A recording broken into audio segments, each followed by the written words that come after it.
Selamat pagi Bapak Ibu Saudara yang terkasih di dalam Tuhan Yesus Kristus.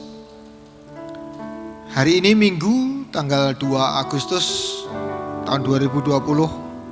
Kembali kita mengadakan ibadah Minggu.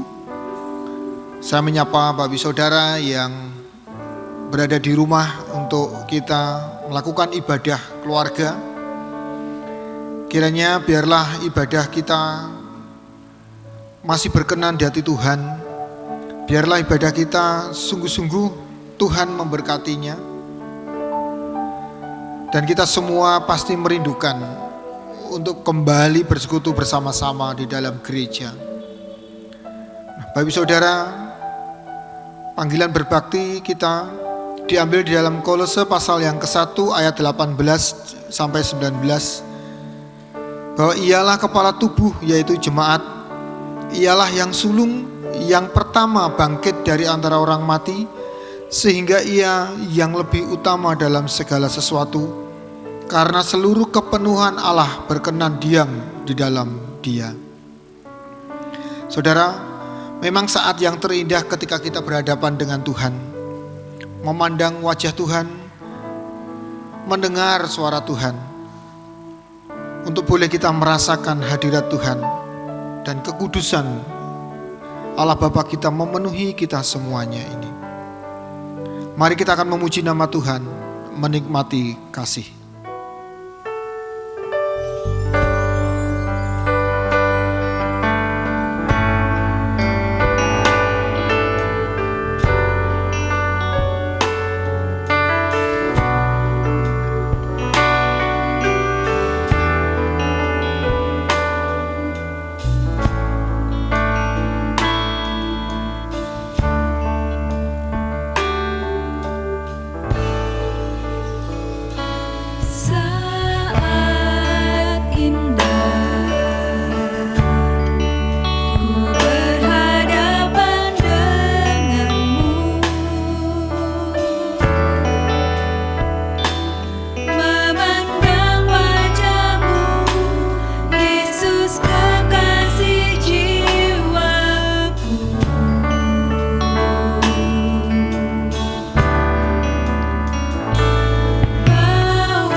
kita akan tunduk kepala dan kita akan berdoa bersama-sama.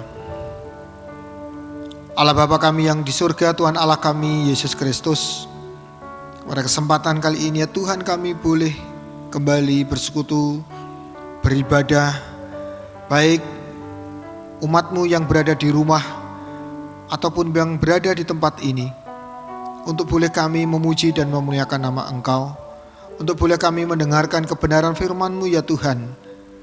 Dan biarlah ini bukan menjadi rutinitas kami setiap minggunya untuk beribadah, tetapi biarlah kami sungguh-sungguh memuji dan memuliakan nama Engkau dari hati kami yang paling dalam, untuk kami selalu rindu akan hadirat-Mu, untuk kami selalu rindu memandang wajah-Mu ya Tuhan. Dan biarlah ibadah kami ini boleh berkenan di hati Tuhan. Terima kasih ya Tuhan, kami menyerahkan ibadah kami ini dari awal, pertengahan hingga akhirnya di dalam tangan kuasa-Mu. Di dalam nama Tuhan kami Yesus Kristus, Tuhan dan Juru Selamat kami sudah berdoa dan bersyukur. Amin. Bapak Saudara, pembacaan Alkitab kita diambil di dalam kitab Efesus pasal yang ke-5 ayat 22 sampai dengan Efesus pasal yang ke-6 ayat yang ke-9. Saya akan membantu Bapak Saudara. Kiranya Bapak Saudara bisa menyimak Alkitab Bapak Saudara. Efesus pasal yang ke-5 ayat 22 sampai dengan pasal yang ke-6 ayat yang ke-9. Demikian firman Tuhan. Kasih Kristus adalah dasar hidup suami istri. Hai istri, tunduklah kepada suamimu seperti kepada Tuhan. Karena suami adalah kepala istri, sama seperti Kristus adalah kepala jemaat. Dialah yang menyelamatkan tubuh. Karena itu sebagaimana jemaat tunduk kepada Kristus, demikian jugalah istri kepada suami dalam segala sesuatu. Hai suami, kasihilah istrimu sebagaimana Kristus telah mengasihi jemaat dan telah menyerahkan dirinya baginya untuk menguduskannya, sesudah ia menyucikannya dengan memandikannya dengan air dan firman, supaya dengan demikian ia menempatkan jemaat di hadapan dirinya dengan cemerlang, tanpa cacat atau kerut atau yang serupa itu, tetapi supaya jemaat kudus dan tidak bercela. Demikian juga suami harus mengasihi istrinya sama seperti tubuhnya sendiri. Siapa yang mengasihi istrinya, mengasihi dirinya sendiri. Sebab tidak pernah orang membenci tubuhnya sendiri, tetapi mengasuhnya dan merawatinya, sama seperti Kristus terhadap jemaat, karena kita adalah anggota tubuhnya. Sebab itu laki-laki akan meninggalkan ayahnya dan ibunya dan bersatu dengan istrinya, sehingga keduanya itu menjadi satu daging. Rahasia ini besar, tetapi yang aku maksudkan ialah hubungan Kristus dan jemaat. Bagaimanapun juga bagi kamu masing-masing berlaku, kasihilah istrimu seperti dirimu sendiri, dan istri hendaklah menghormati suaminya. Hai anak-anak, taatilah orang tuamu di dalam Tuhan, karena haruslah demikian. Hormatilah ayahmu dan ibumu. Ini adalah suatu perintah yang penting, seperti yang nyata dari janji ini, supaya kamu berbahagia dan panjang umurmu di bumi. Dan kamu, bapak-bapak, janganlah bangkitkan amarah di dalam hati anak-anakmu, tetapi didiklah mereka di dalam ajaran dan nasihat Tuhan. Hai hamba-hamba, taatilah Tuanmu yang di dunia dengan takut dan gentar, dan dengan tulus hati, sama seperti kamu taat kepada Kristus. Jangan hanya di hadapan mereka saja untuk menyenangkan hati orang, tetapi sebagai hamba-hamba Kristus yang dengan segenap hati melakukan kehendak Allah, dan yang dengan rela menjalankan pelayanannya seperti orang-orang yang melayani Tuhan dan bukan manusia. Kamu tahu bahwa setiap orang, baik hamba maupun orang merdeka, kalau ia telah berbuat sesuatu yang baik, ia akan menerima balasannya dari Tuhan. Dan kamu tuan-tuan, perbuatlah demikian juga terhadap mereka, dan jauhkanlah ancaman. Ingatlah bahwa Tuhan mereka dan Tuhan kamu ada di surga, dan ia tidak memandang muka. Mari kita akan memuji nama Tuhan sekali lagi yang kami baktikan.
Bapak Ibu Saudara, saatnya kita akan memberikan persembahan dan persepuluhan kita.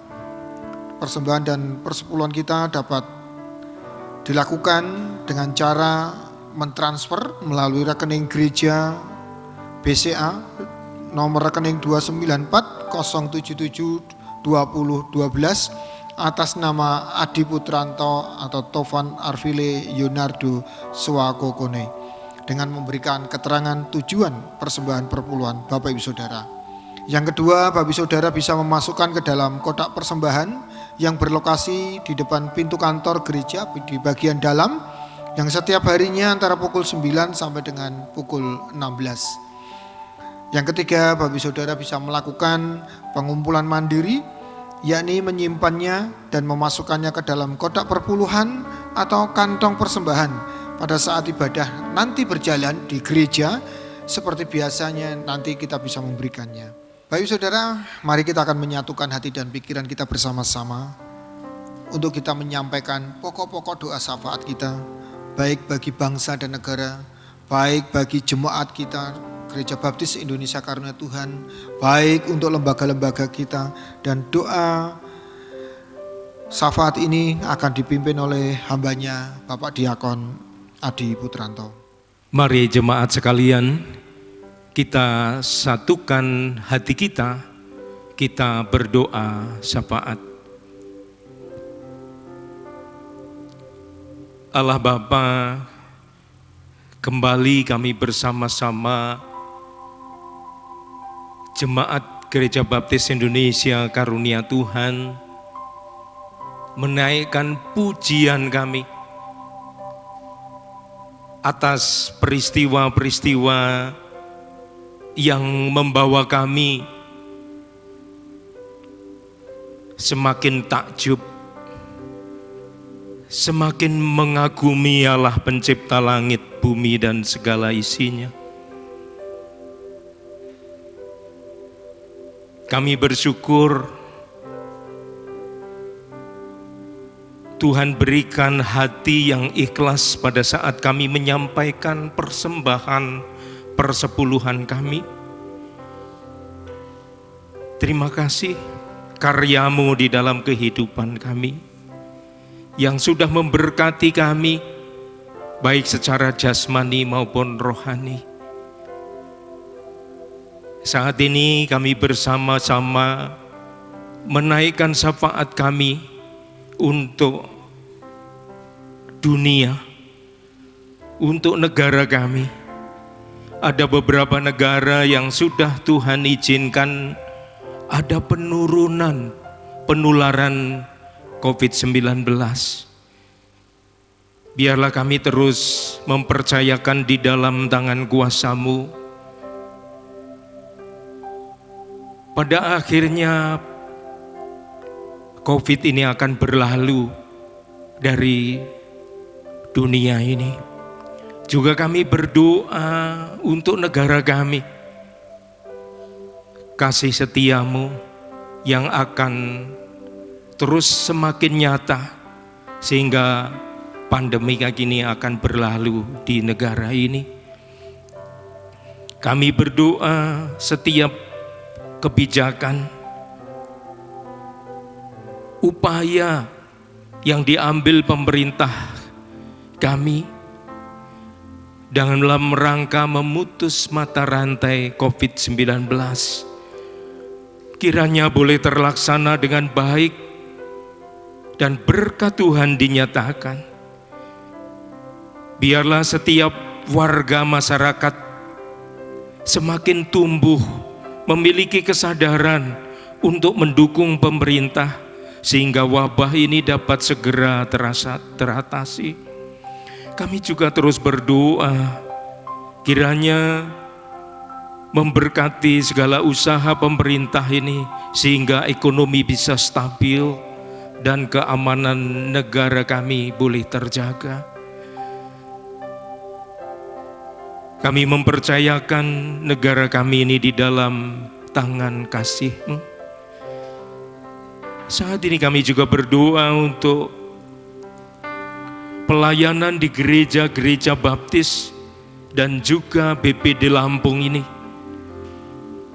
Kiranya Tuhan berikan kepekaan terhadap umat yang saat ini dikondisikan untuk tetap beribadah di rumah. Kiranya boleh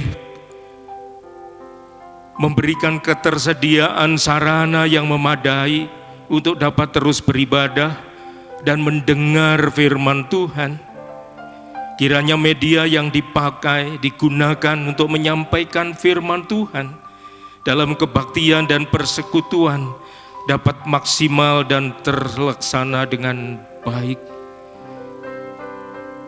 Juga kami saat ini gereja berdoa bagi gereja kami baik di induk maupun di cabang. Kami silahkan Tuhan untuk terus berkarya, menolong gembala sidang di induk maupun di cabang. Kiranya terus Tuhan anugerahi dengan terus tumbuh kesadaran kuasa Roh Kudus-Mu yang akan memampukan setiap hamba Tuhan di induk maupun di cabang, sehingga terus memiliki hikmat bijaksana, terus memiliki semangat untuk membawa setiap jemaat bertumbuh, untuk membawa setiap jemaat semakin mengenal Tuhan kami Yesus Kristus melalui pelayanan hari lepas hari. Kami juga terus berdoa bagi kebutuhan jemaat di induk ini. Kami berdoa bagi para lansia di gereja kami. Bapak Indra Saldi, Bapak Tumpak Uta Barat, Ibu Gideon, Ibu Lendang, Bapak Marali Simanjuta, Bapak Kasidi, Ibu Yaya, Ibu Badar, Ibu Yohana, Ibu Sijabat, Bapak Suparno dan Bapak Susanto, juga Ibu Trimurti. Lawatan-Mu, kasih setia-Mu yang luar biasa, ia akan memberikan hikmat bagi mereka untuk terus melihat kebaikan Tuhan, untuk melihat kasih sayang Tuhan melalui peristiwa-peristiwa yang dialami hari lepas hari, sehingga memiliki semangat untuk menjalani hidup dengan sukacita dari Tuhan Yesus sendiri. Kiranya terus Tuhan berkati dengan kekuatan kesehatan yang baik. Juga kami berdoa bagi jemaat yang terdampak dari pandemi COVID-19, mungkin mengalami PHK, mungkin mengalami sakit penyakit. Tuhan yang berkarya memberikan pertolongan, melawat mereka sehingga ada ketukunan terus berusaha. Juga mungkin bagi jemaat ada yang merindukan keturunan, Tuhan berkarya memberikan pada waktunya. Bagi pendidikan anak-anak, kami mempercayakan di dalam kuasa-Mu. Mungkin yang merindukan pasangan hidup, pekerjaan, kiranya Tuhan memberkati. Kami juga berdoa bagi jemaat yang berada di luar kota karena sedang mungkin sekolah, atau sedang bekerja, atau sedang usaha. Tuhan yang melindungi dan menjaganya. Juga kami berdoa bagi teman-teman kami yang harus tetap bekerja di luar rumah, para tenaga kesehatan yang melayani kebutuhan orang-orang yang sakit, terlebih yang melayani pasien COVID-19. Kiranya Tuhan terus menopang dan memberkati kesehatan mereka. Tuhan menjagai semua anggota keluarga mereka. Tuhan yang berkarya di dalam kehidupan mereka. Terima kasih. Kami juga berdoa bagi keperluan APD di setiap rumah sakit. Kiranya melalui pemerintahan setempat boleh terpenuhi dengan baik. Tuhan yang berkarya mencukupinya. Juga kami berdoa bagi saudara-saudara kami yang sudah percaya kepadamu, yang sudah percaya bahwa Tuhan Yesus sebagai Tuhan dan Juru Selamatnya.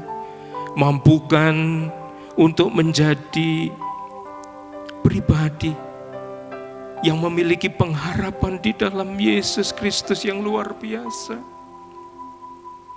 Sehingga melalui kesaksian mereka, Injil terus diberitakan. Terima kasih Tuhan Yesus. Kesempatan bagi kami untuk menikmati hadirat-Mu melalui doa yang kami panjatkan. Ampuni segala kesalahan kami. Terpujilah nama-Mu kekal selamanya. Di dalam nama Tuhan Yesus kami berdoa. Amin. Bapak Saudara, tema minggu ini membuat Allah dikenal melalui keluarga kita. Membuat Allah dikenal melalui keluarga kita. Khotbah akan disampaikan oleh hambanya Pendeta Muda Krishna Wahyu Surya MTH. Namun sebelumnya, mari kita bersama-sama mempersiapkan hati dan pikiran kita untuk kita memuji nama Tuhan. Mari tuturkan kembali untuk kita bisa sungguh-sungguh datang kepada Tuhan dan mendengarkan sabda Tuhan pada pagi hari ini. Mari kita memuji nama Tuhan, mari tuturkan kembali.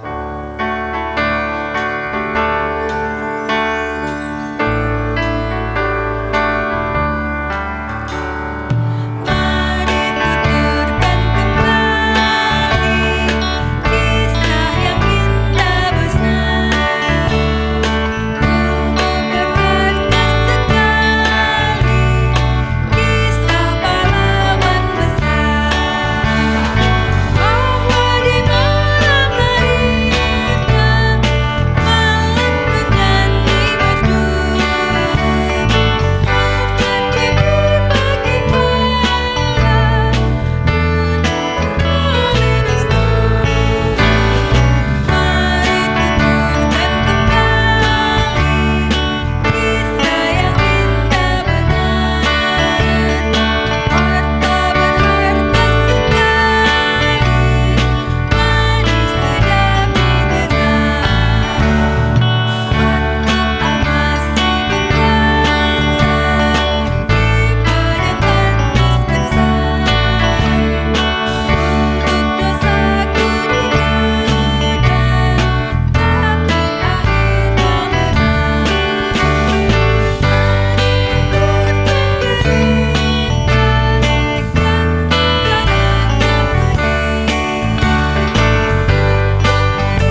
dikasih Tuhan, selamat hari Minggu. Tuhan memberkati kita sekalian. Melalui keluarga, kita dapat memperkenalkan siapakah Allah di dalam Yesus Kristus. Melalui keluarga kita berinteraksi atau terhubung dengan keluarga-keluarga lain, bahkan dengan masyarakat. Maka di sana ada potensi atau kesempatan untuk keluarga kita mengenalkan siapakah Allah di dalam Yesus Kristus. Coba kita ingat, ketika Anda menikah, melalui pernikahan itu kita segera terhubung atau kontak dengan keluarga yang lain ya. Ada perkataan yang baik, katanya kalau menikah itu bukan hanya sekedar menikahi orangnya, tetapi menikahi keluarganya juga. Maka mau tidak mau, begitu Anda memutuskan diri untuk menikah, maka Anda akan terhubung dengan keluarga yang lain, keluarga yang lebih besar. Demikian juga ketika nanti Anda Anda dikaruniai dengan anak-anak, maka Anda juga akan mengembangkan hubungan, baik dengan teman-teman dari anak-anak Anda, lingkungan di mana anak-anak Anda sekolah, ataupun di mana mereka berinteraksi. Nah, Bapak Ibu Saudara yang dikasihi Tuhan, demikianlah melalui keluarga kita dapat memperkenalkan siapakah Allah kita, betapa hebatnya, besarnya hikmat yang dari Allah kita. Maka dalam Efesus pasal 5 ayat 22 sampai dengan pasal 6 ayat yang ke-9, judul khotbah hari ini membuat Allah dikenal melalui keluarga kita. Memang baru saja Paulus menyampaikan tentang manusia baru di dalam pelajaran minggu yang lalu. Lalu kenapa tiba-tiba dia berubah langsung menuju mengenai pernikahan atau keluarga atau rumah tangga dan hubungan-hubungan yang ada di dalamnya? Tetapi sebenarnya di sini Paulus tidak serta-merta mengubah topik pembicaraan. Karena sekali lagi, seperti dikatakan pada pasal 4 ayat 1 sebelumnya, bahwa supaya hidupmu sebagai orang yang telah dipanggil berpadanan dengan panggilan itu. Rupanya selain menjadi manusia baru, praktek kehidupan dalam rumah tangga akan sangat menampilkan atau menonjolkan siapakah keluarga Kristen. Seperti apakah keluarga yang ada Yesus Kristus di dalamnya. Karena itu mari kita akan belajar nilai-nilai yang ada dalam kehidupan keluarga Kristen. Dan ini berarti keluarga Anda. Nilai-nilai apa di sana yang sebenarnya dapat kita sampaikan, atau orang lain dari luar sana atau keluarga lain yang belum percaya dapat melihat seperti apakah keluarga Kristen di mana Yesus ada di sana. Pasti ada nilai-nilai yang ada dalam diri Yesus, yaitu kepatuhan, ketundukan, cinta kasih, demikian juga pengorbanan, dan juga kejujuran, keadilan.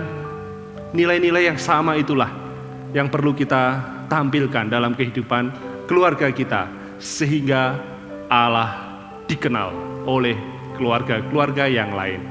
Mari kita langsung saja melihat di dalam pasal 5 ayat 22 sampai dengan 24. Di sana dimulai dengan suatu tanggung jawab di dalam sebuah pernikahan. Ketika lelaki bersama dengan perempuan menjadi satu, di sana akan disebut sebagai suami dan istri. Maka hubungan yang pertama, tanggung jawab dalam pernikahan. Di ayat 22 sampai 24 disebutkan mengenai tanggung jawab istri. Dikatakan di apa di sana? Istri, tunduklah kepada suamimu seperti kepada Tuhan.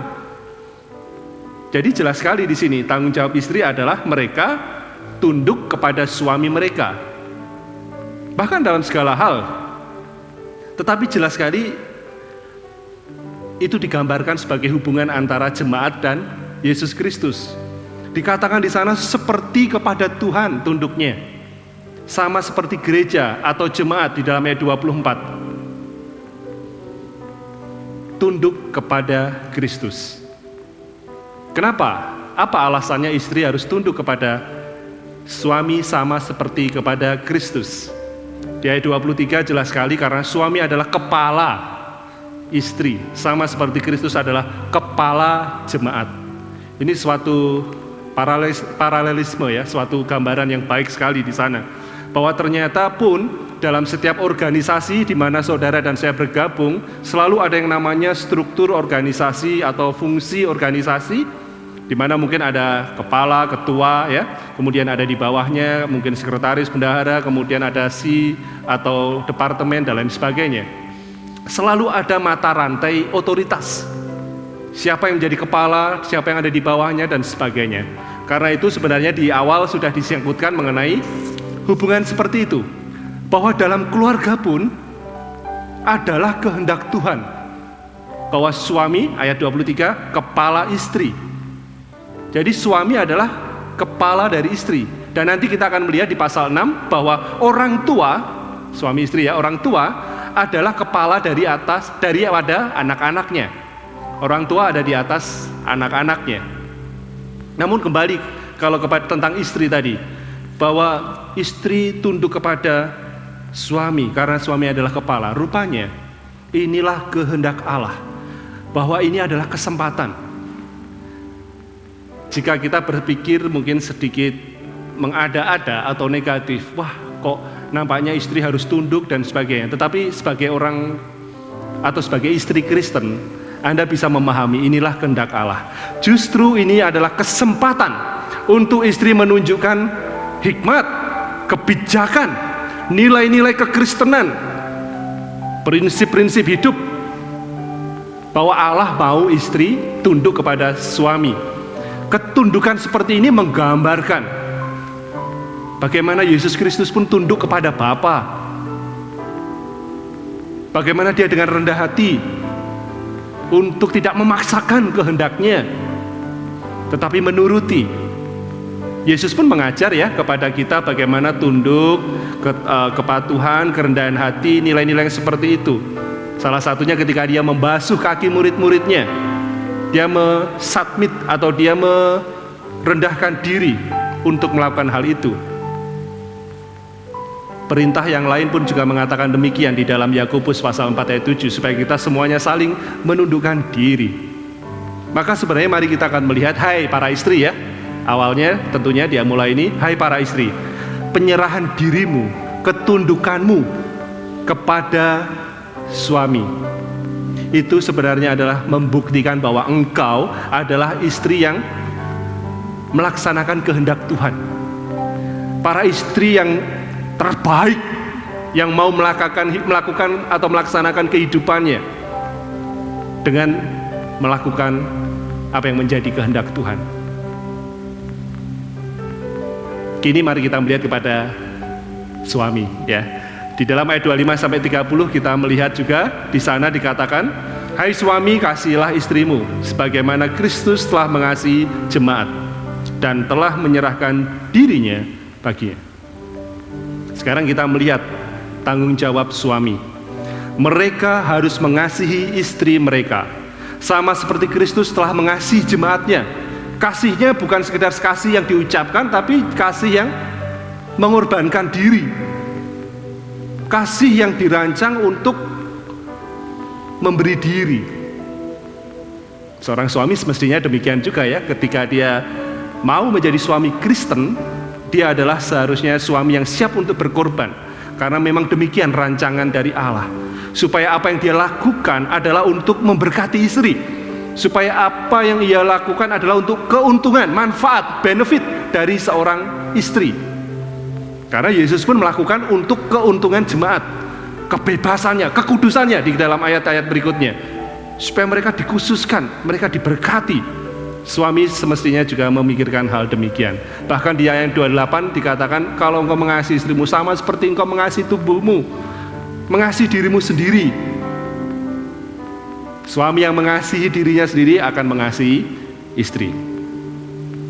Sama seperti para istri yang pertama tadi, ketika mereka tunduk, istri-istri Kristen tunduk kepada suaminya, itu istri yang sedang melakukan kehendak Tuhan. Demikian juga suami yang mengasihi istri, bahkan dengan berkorban demi keuntungan ataupun berkat bagi istrinya.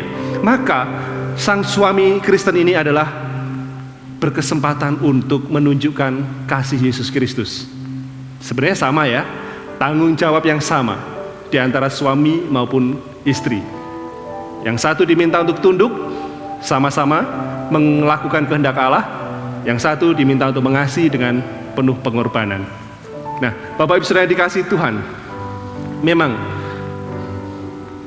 hubungan rumah tangga yang dimulai dengan pernikahan antara pria dan wanita justru dapat mencerminkan mengenai hubungan antara Yesus Kristus dan gerejanya. Tetapi semuanya itu dapat terjadi hanya ketika di ayat 33 dikatakan, bagaimanapun juga bagi kamu masing-masing berlaku, kasihilah istrimu seperti dirimu sendiri, istri hendaklah menghormati suaminya.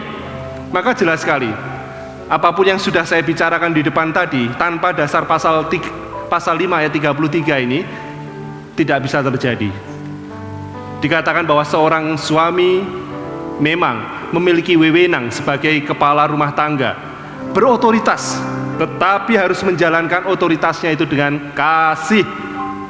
Sekali lagi, tanpa itu tidak akan terjadi tanggung jawab pernikahan Kristen. Demikian juga seorang istri, tunduklah dengan suamimu dengan hormat. Tanpa menghormati suami, kehidupan kekristenan tidak akan dapat menceritakan siapakah Allah di dalam diri mereka. Ada fakta bahwa kemungkinan posisi sepertinya seperti terbalik. Ketika misalnya dalam beberapa kondisi, istri misalnya memiliki pendapatan lebih, istri mungkin di dalam posisi baik di pekerjaan, di lingkungan, ada posisi yang lebih terhormat. Ada juga mungkin dalam beberapa kasus istri Kristen secara intelektual ditunjukkan dengan gelarnya lebih tinggi, misalnya S1, S2, S3, dan lain sebagainya. Tetapi ini tidaklah membuat kehendak Allah dari awal sampai yang terakhir tadi terbengkelai. Tidaklah membuat kehendak Allah berubah. Bagaimanapun juga, bahkan kalau istri pendapatannya lebih tinggi dari suami, secara intelektual ditujukan dengan gelarnya mungkin lebih tinggi dari suami, mungkin dalam kerjanya sama-sama dalam satu perusahaan, tapi dia bos atau ketua atau kepala, suaminya ada di bawahnya dalam struktur organisasi perusahaan, tidak serta-merta membuat kehendak Allah berubah. Istri harus tunduk kepada suami, suami harus mengasihi istri. Itulah kehendak Allah. Justru di dalam masa-masa seperti itu, ketika sang istri Kristen dapat melakukan tugas ketundukannya, kepatuhannya, dan suami dapat melakukan tugas kasih dan pengorbanannya kepada istri, ini akan menjadi suatu gambaran keluarga yang dapat menceritakan, memberitakan hikmat Allah dalam kehidupan orang percaya. Selanjutnya di dalam pasal 6 ayat 1-9, setelah kita selesai dengan hubungan tentang rumah tangga, suami dan istri, sekarang ditunjukkan dengan hubungan yang lebih luas, berkaitan dengan anak. Tanggung jawab dalam rumah tangga di dalam ayat 1-3 di pasal 6 dimulai dengan tanggung jawab anak. Di sana dikatakan bahwa, hai anak-anak, taatilah orang tuamu di dalam Tuhan, karena haruslah demikian. Ada ketaatan. Anak-anak memiliki tanggung jawab apa? Menaati orang tua mereka. Bahkan dikatakan di sana menghormati. Bukankah di dalam ayat 2 dikatakan hormatilah ayahmu dan ibumu? Sesuatu yang memang harus demikian. Tentu saja memang ada manfaatnya. Ketika anak menghormati orang tua ada manfaatnya. Dan itu manfaatnya bisa bersifat temporal atau sementara, atau bersifat spiritual, yaitu bersifat rohani yang memiliki nilai kekal. Di sana dikatakan bahwa ada satu sifat atau manfaat sementara, temporal, dari menghormati orang tua. Dikatakan di dalam ayat 2, seperti yang nyata dari janji ini, supaya kamu berbahagia, panjang umur di bumi. Ketika kita menghormati orang tua kita, hai anak-anak Kristen, manfaatnya agar kamu berbahagia, baik-baik saja hidupmu di bumi ini, dan bahkan lanjut umurmu, panjang umurmu di bumi. Tetapi juga yang paling penting ada sifat atau manfaat rohani yang lebih dari itu. Sebab dikatakan, memang di dalam kitab ini tidak terlalu eksplisit, tetapi dalam Kolose pasal 3 ayat 20 dikatakan bahwa karena itu, karena menghormati orang tuamu itu menyenangkan hati Tuhan. Indah di pemandangan Tuhan, berarti menyenangkan hati Tuhan ya. Melihat anak-anak Kristen taat kepada orang tuanya, nilai rohaninya Tuhan sangat suka dengan anak-anak itu, anak-anak Kristen itu. Bapak Ibu Saudara yang dikasihi Tuhan, anak-anak juga, mari melalui keteladanan kehidupan orang tua Anda sekalian, anak-anak dapat membangun ketaatan kepada atau kepatuhan kepada Allah. Dan ingat, kalau istri tadi hidup tunduk kepada suami, suami hidup mengasihi dan berkorban untuk istri, anak-anak apa? Taat kepada orang tua. Berarti Anda, anak-anak Kristen, sedang melakukan kehendak Tuhan. Jika kamu taat pada orang tua, mengikuti, menjalani kehendak Tuhan, maka melalui dirimu, hai anak-anak, Tuhan Allah kita melalui Yesus Kristus akan dikenal. Mungkin oleh teman-temanmu, mungkin oleh teman-teman sebayamu, peer groupmu, mungkin juga guru sekolahmu, guru-guru atau di lingkunganmu dan sebagainya. Jadi selamat juga untuk anak-anak dapat mengembangkan ketaatannya, menghormati orang tuanya. Kemudian di dalam suatu rumah tangga Kristen, rupanya dibahas oleh Paulus lebih lanjut lagi. Bukan sekedar di sana ada suami, istri, anak, tetapi ada kemungkinan dalam suatu rumah tangga atau yang lebih besar lagi berkaitan dengan hamba dan tuan. Skup kecil mungkin dalam rumah tangga Anda punya asisten pribadi, asisten rumah tangga maksudnya, yakni apa? Pembantu rumah tangga, penolong, pekerja, driver, atau apapun itu bentuknya. Di sini juga diatur rupanya. Tapi sebelum itu mari kita melihat ada satu ungkapan penting mengenai Bapa. Karena cuma satu ayat, di ayat 4 ada perintah do and don'ts. Maksudnya apa? Lakukan dan jangan lakukan. Dikatakan di dalam ayat 4, jangan memprovokasi anak-anakmu ya. Jangan memprovokasi anak-anakmu jadi marah, jadi dendam ya kepadamu sejak kecil. Tapi kasihlah, lakukanlah untuk mendidik, menasihati. Memang singkat. Jangan membuat anak-anakmu marah atau mendendam, tetapi juga lakukanlah dengan didikan yang memberikan nasihat. Ini berarti perlu keteladanan. Secara umum di dunia ini memang orang tua biasanya bimbang dalam mendidik anak-anak. Ketika lebih suka mendisiplin, tapi kadang-kadang disiplinnya tanpa kasih, sehingga malah lebih nyiksa anak, melecehkan anak dan lain sebagainya. Atau kebalikannya, bisa saja cinta atau mengasihi anak keterlaluan kasihnya, sehingga tidak mau mendisiplin. Anaknya salah, ya udahlah, anak-anak masih ini. Itu lebih ke permisif namanya nanti ya. Apa saja diizinkan. Anaknya melakukan hal yang bahaya diizinkan. Anaknya melakukan kesalahan diizinkan. Anaknya nakalin anaknya yang lain diizinkan. Dan itu sama-sama nggak baik. Karena itu para bapak dengan tepat disarankan di sana untuk dapat mengasihi dengan suatu disiplin yang seimbang. Baik kita kepada suatu hubungan rumah tangga yang lebih jauh, di mana ada hamba dan tuan di sana. Tanggung jawab hamba di dalam ayat 5 sampai 8. Hamba-hamba, taatilah tuanmu yang di dunia dengan takut dan gentar, dengan tulus hati, sama seperti kamu taat kepada Kristus. Jadi hamba, ini hamba Kristen maksudnya ya. Ini hamba Kristen atau orang pekerja, buruh yang bekerja untuk suatu tuan atau master atau perusahaan. Anda sebagai buruh Kristen, Anda sebagai pekerja Kristen, hamba Kristen, layaknya untuk bekerja hidup seperti demikian. Di sana ada ketaatan, ada rasa takut dan gentar karena Allah ya. Tetapi juga ada nilai-nilai ketulusan hati. Kalau melakukan pekerjaan itu bukan gerundel karena merasa terpaksa, tetapi apa? Melakukannya itu karena untuk Tuhan. Apapun yang dikerjakan, ia lakukan untuk Tuhan. Mungkin dia tidak merasa sreg atau cocok, tetapi ia melakukannya tetap demi kehendak Tuhan. Memang pada abad pertama, pelayan atau hamba atau budak ya, dikatakan kata yang sama adalah budak, itu agak rumit dalam hubungan rumah tangga. Seringkali budak itu lebih banyak dilecehkan. Tetapi budak Kristen harus menyadari, siapapun ia, hamba Kristen, ia melakukan segala sesuatu yang diperintahkan tuannya, ia melakukannya sama seperti untuk Tuhan. Ada nilai ketaatan, ada nilai niat baik, ada juga di sana memahami bahwa Tuhan pun pada waktunya akan menghakimi.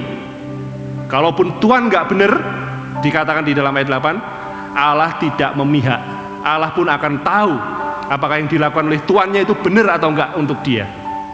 Nah, Bapak Ibu yang dikasih Tuhan, jika Anda adalah orang yang bekerja untuk suatu tuan, jika Anda adalah seperti gambarannya adalah hamba untuk suatu tuan dalam pekerjaanmu, apapun namanya pada masa kini, mungkin Anda melakukannya untuk sesuatu yang lebih besar, orang yang lebih besar, ada satu tuan atau ada ketua, ada direktur, ada atau apapun di atas Anda. Jelas sekali, ketika Anda melakukan semuanya itu dengan tulus hati, niat baik, melakukannya seperti untuk Tuhan, dan semuanya itu disampaikan atau dilakukan dengan ketaatan, maka ingatlah, dengan cara demikian Anda menunjukkan siapakah saya, pekerja, hamba Kristen. Maka yang dilihat adalah siapakah Allahmu. Maka jelas sekali, melalui profesimu pun engkau dapat menunjukkan siapakah dirimu. Orang yang sudah percaya dan ada Yesus Kristus di dalammu. Saya memperhatikan ya, di antara kita jemaat GBI Karunia Tuhan, tidak sedikit loh ya yang bekerja sebagai pekerja di Rumah Sakit Immanuel ya. Ya ini karena kita cukup dekat dengan Rumah Sakit Immanuel dan Anda mungkin bekerja di sana. Nampaknya tidak sedikit. Karena itu kita perlu memahami, ketika Anda bekerja di Rumah Sakit Immanuel, sebenarnya Anda sedang mengabdikan untuk siapa? Untuk direktur? Salah kalau demikian. Kalau Anda merasa Tuhan Anda adalah direktur atau direksi, Anda salah. Karena masih ada yang di atas direktur Rumah Sakit Immanuel ataupun direksi Rumah Sakit Immanuel. Siapa yang punya Rumah Sakit Baptis? Rumah Sakit Baptis ada di Lampung, ada di Kediri, ada di Batu, dan bahkan ada klinik utama, ada klinik di Kupang dan sebagainya. Siapa yang memiliki Rumah Sakit Baptis? Tepatnya adalah umat Baptis. Aset itu adalah miliknya Gereja Baptis Indonesia. Memang umat mempercayakan kepada YRSBI, Yayasan Rumah Sakit Baptis Indonesia, untuk mengelolanya. YRSBI melakukannya atau melaksanakan pengelolaan itu dengan menempatkan direksi demi direksi yang berapa tahun sekali bisa berganti menjadi direktur, wakil direktur dan sebagainya. Dan kemudian ada pekerja-pekerja di bawahnya. Jadi ketika Anda bekerja sebagai karyawan di Rumah Sakit Immanuel, ingat kepada siapa Anda mengabdi semestinya. Bukan sekedar kepada yang ada di atas Anda, tetapi itu milik umat Baptis. Berarti itu juga milik Anda, karena Anda adalah umat Baptis. Kalau Anda melakukan sesuatu untuk diri Anda sendiri, bukankah itu luar biasa ya? Bahwa Anda akan melakukannya dengan apa? Yang terbaik, yang sebaik-baiknya. Kalau itu demi untuk kebaikanku sendiri, merawat diriku sendiri, memperhatikan diriku sendiri, pasti Anda dapat bekerja dengan semaksimal mungkin. Karena ini demi juga kepentingan saya. Tapi ingat, karena ini adalah lembaga rohani, harus diingat siapakah yang punya aset sesungguhnya.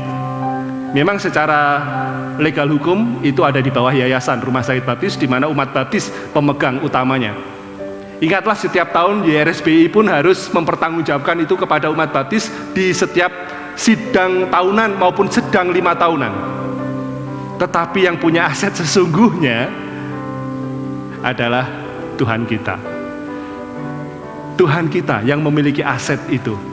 Dipercayakan melalui pekerjaan umat Baptis, lalu ke YRSBI, kemudian direktur-direktur, kemudian pekerja-pekerja.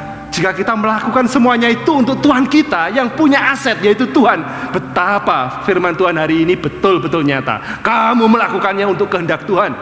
kamu melakukannya dan orang akan melihat seperti itukah hamba, seperti itukah pekerja, seperti itukah karyawan rumah sakit atau karyawan Kristen. Jika Anda dapat melakukannya, orang-orang akan tertarik dengan kasih, ketaatan, kepatuhan yang ditunjukkan oleh para pekerja, hamba-hamba Kristen. Selamat bekerja ya, Anda semuanya yang menjadi karyawan maupun juga pekerja-pekerja dimanapun ranahnya Anda dipercayakan. Dan yang terakhir, tanggung jawab Tuan. Nah, ini yang punya kerjaan, ini yang bos. Tetapi di sini justru dikatakan oleh Paulus harus berkaca kepada seorang namanya Filemon. Sebab Paulus menulis surat kepada Filemon, seorang Kristen yang memiliki budak. Dari sana prinsip-prinsip yang sama dikatakan di ayat 9, dan kamu tuan-tuan perbuatlah demikian juga terhadap mereka dan jauhkanlah ancaman. Ingat, Tuhan mereka itu ya Tuhanmu, sama. Tuhan yang ada di surga tidak memandang muka. Maka tuan-tuan harus bekerja atau melakukan segala sesuatunya sama seperti nilai-nilainya itu sama seperti hamba-hamba bekerja untuk Dia. Sebab dikatakan di sana, demikian juga terhadap mereka. Perbuatlah demikian juga. Jadi yang baru dibahas adalah perbuatan dari para budak atau pekerja. Lalu kembali berlanjut pada Tuhan, hanya peringatannya, perbuatlah sama seperti yang diperbuat oleh budakmu, karyawanmu, atau asistenmu, atau pekerjamu. Perbuatlah itu juga. Sebab Tuhan Allah tidak memandang muka. Di depan Allah kalian semuanya adalah, dan saya tentunya sama. Karena itu nilai-nilai seperti yang dikatakan tadi, tulus, kejujuran dalam bekerja, baik, kemudian juga nilai-nilai yang lain seperti dikatakan bahwa lakukan semuanya itu untuk Tuhan, itu juga mestinya tertanam dalam kehidupan para tuan.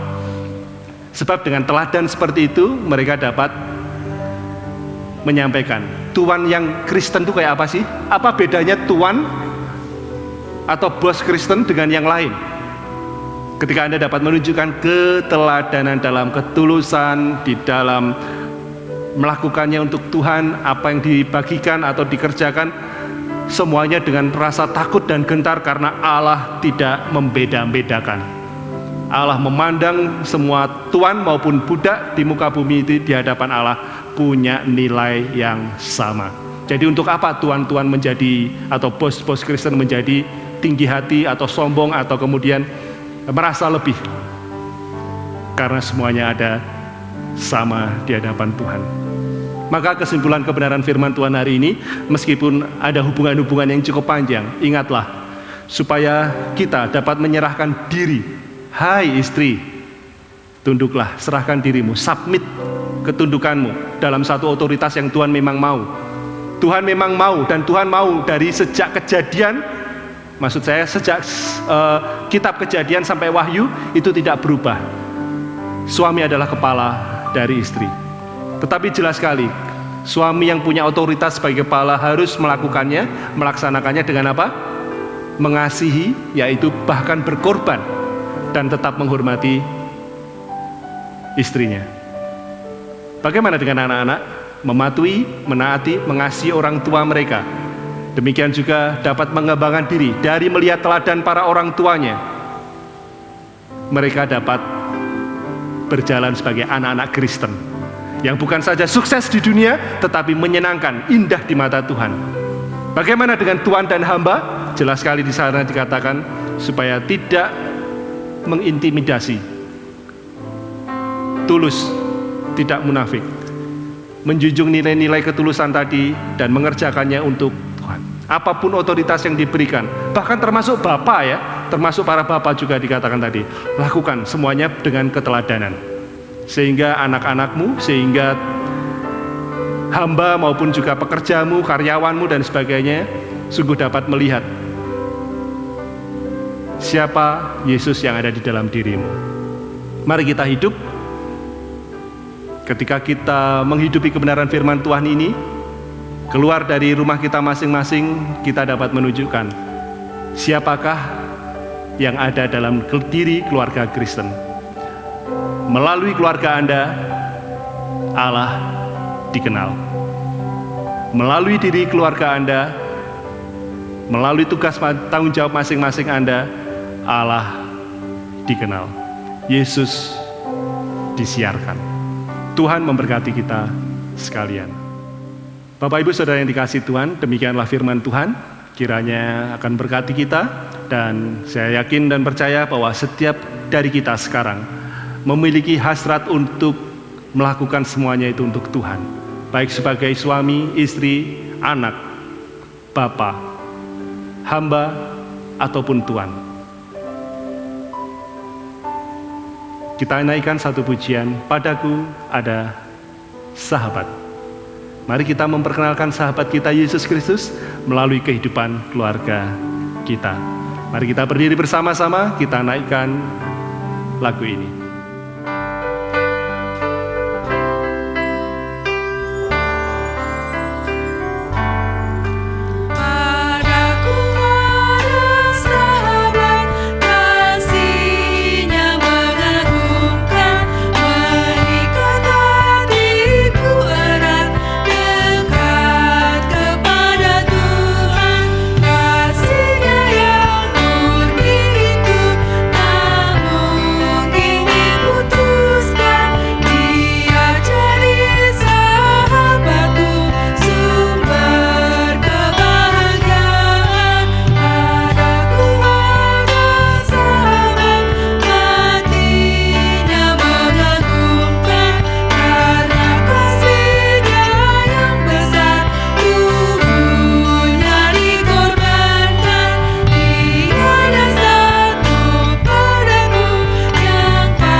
Dan terimalah berkat yang dari Allah Bapa.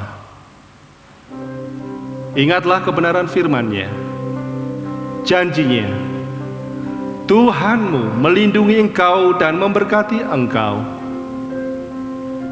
Ia menyinari engkau dengan wajah-Nya, memberi engkau kasih karunia dan damai sejahtera.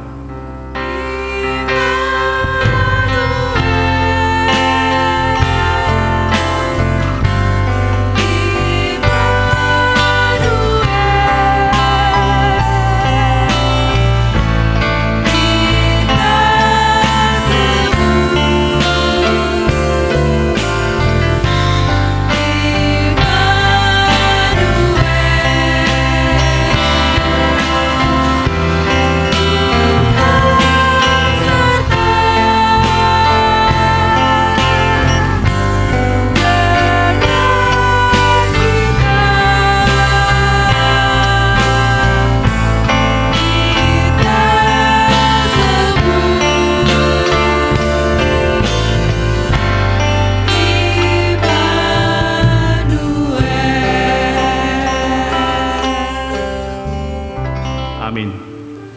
Selamat hari Minggu, Tuhan memberkati kita sekalian.